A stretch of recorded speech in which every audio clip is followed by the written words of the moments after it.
जय भीम मित्रांनो, काल रविवार 19 एप्रिल. तसा आमच्या इथला एरिया म्हणलं तर लोक मजुरी करून खातात, कामाधंद्याला जातात. त्यामुळं आम्ही दुपारी न ठेवता संध्याकाळी 8 वाजता वंदनेचा कार्यक्रम ठेवतो.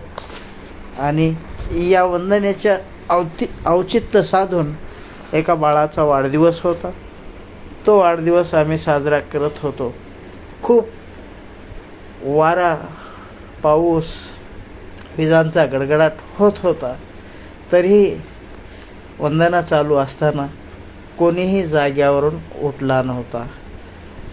तर म्हणूनच म्हणतात, तुफान वारा पाऊस धारा मुळीना आम्हा शिवे. तुफान वारा पाऊस धारा मुळीना आम्हा शिवे. तुफानातले दिवे रे आम्ही, तुफानातले दिवे. जय भीम.